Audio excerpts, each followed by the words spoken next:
이재명 후보가 슈퍼위크에서 또 과반을 넘겼습니다. 그런데 이낙연 후보가 30%를 넘는 지지를 받아서 이게 알 수 없는 구도가 됐습니다. 묘한 결과인데 이재명 후보와 홍준표 후보가 설전을 벌이고도 있는 장면도 준비가 됐습니다. 슈퍼위크 결과부터 보시죠.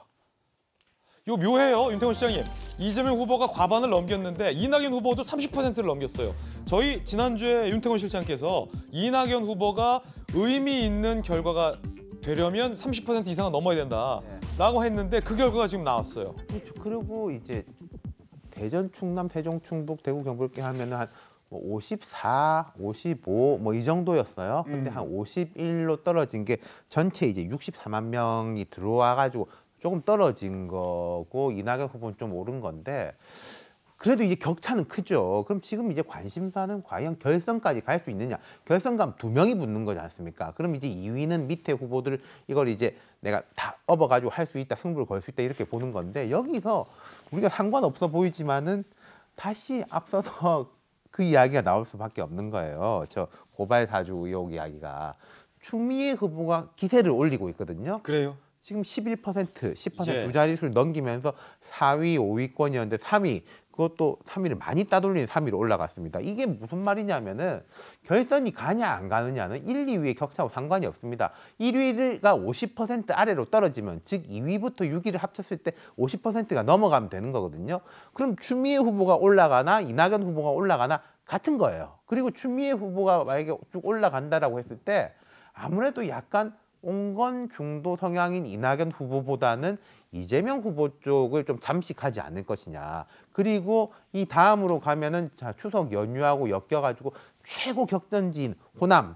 호남이면은 이낙연 후보도 자기 이제 근거지니까 총력을 다할 것이고 그리고 앞서 이제 우리가 이 뭡니까 고발 사주 이야기가 자꾸 나오면 나올수록 추미애 후보는 윤석열 봐라 내가 그때 그러지 않았냐라고 하면서 여권 내에서 좀 기세를 올릴 거란 말이죠. 그렇다면은 이재명 후보의 전체적인 표가 좀 잠식될 가능성이 높아진다는 거예요. 그러면 이거 알 수 없다는 거예요? 알 수 없다. 두 주제의 이야기 들어보시죠. 이낙연 후보와 이재명 후보의 이번 결과에 대한 소감입니다. 기대보다 많이 또 과반수 지지를 보내주셨다는 점에 대해서 감사하게 생각하고 있습니다. 특별한 전략은 없습니다. 성심을 다해서 우리 국민들께 보소드리고 저의 장점과 과거의 성과들을 설명드리겠습니다. 희망을 얻게 됐습니다.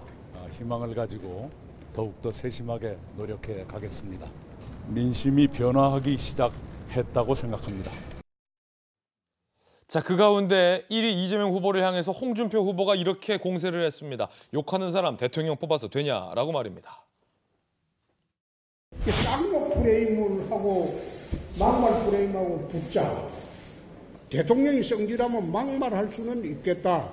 근데 쌍욕하는 거는 그거는 대통령이 돼서 안 되죠. 본선에 들어가서 선거 시작 사흘 동안 전국 유세차에 이재명 지사가 한 쌍욕 그것만 사흘만 털어버리면 대통령 선거 끝납니다. 홍준표 후보님은 저하고 너무 다른 점이 많아서 우리 국민들께서 판단하고 선택하기가 참 쉬울 것이다. 그분 덕에 정치적 비중이 좀 커진 측면이 있습니다. 비교되면서.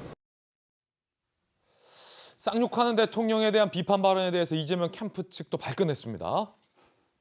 전용기 대변인이 홍 의원 발언 저급, 성폭행 자백범이 할 말은 아니지 않냐. 그러자 홍준표 후보는 허위사실 공표로 선거법 위반, 명예훼손 혐의 고발하고 일벌 100개로 국회의원직 박탈되도록 책임 묻겠다라고 발끈합니다. 고소고발로 응징하기보다 국민적 판단에 맡기는 게 옳다는 생각 들다. 어떤 모욕도 대통령 되기까지 참겠다라고 또 홍 후보가 고소는 고발은 안 하겠다라고 하는 대목도 현재 나와 있습니다. 자, 그러자 진중권 교수는 이렇게 촌평을 남깁니다. 쌍욕하는 대통령이냐 막말하는 대통령이냐 대한민국 국민은 축복받은 국민입니다. 경선하네 경선했어라고 모두 까기 발언이 나온 거죠. 박지원 대변인.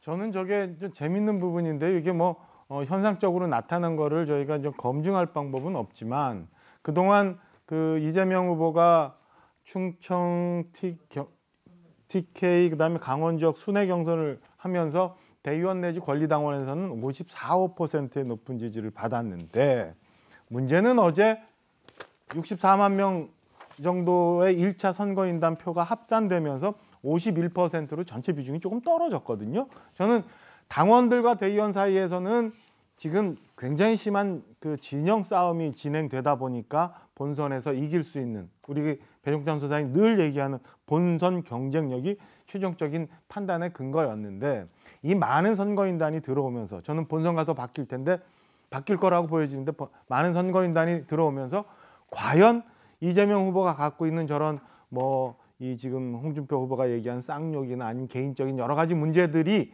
과연 일반 국민들한테는 얼마나 비춰질까, 이런 결과도 조금 반영이 되지 않았나. 그래서 이낙연 후보의 표차가 좀 줄어든 것 아닌가 이런 생각이 들거든요. 그래서 만약에 이재명 후보가 본선, 그다음에 홍준표 후보도 지금의 추세를 계속 유지해서 본선, 그렇게 가면 진중권 교수가 걱정하고 우려하는 것처럼 쌍욕 막말 대통령 싸움 돼서 우리 국민들이 굉장히 실망스러운 상황으로 갈 거다. 근데 분명하게 제가 예상해 보건대 경선이 끝나고 본선에 시간이 되면 저는 각 후보의 됨됨이들을 국민들이 많이 쳐다보면서 판단의 근거로 삼지 않을까라고 예상을 좀 해봅니다.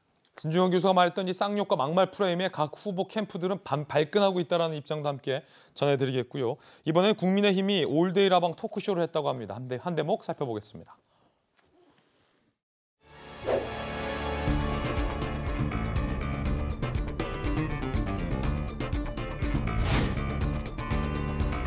개그맨 시험을 보셨다는 게 사실입니까? 개그맨 뽑는다.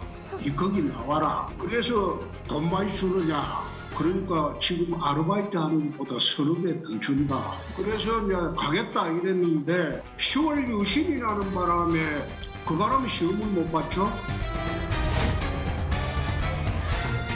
그래 보고 이제 차가워 보인다, 까칠해 보인다, 그렇게 생각들 하세요.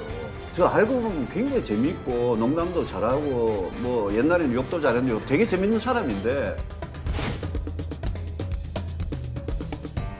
내가 정말 미담이 많지만 실제로는 내 마음속에 이런 악마가 있다. 이제 동문들 체육대회를 나갔는데 친구들이 다 고시 공부한다고 안 온 거예요, 우리 동기들. 좀 흥분해가지고 네. 그날 과음을 했어요. 과음을 하고 깨보니까 병원 응급실이었어요. 인실 알아내곤 난 그만 울어버렸네. 감사합니다. 파트를 불러볼까? 별빛이 흐르는 다리를 건너 바람 부는 갈대 숲을 지나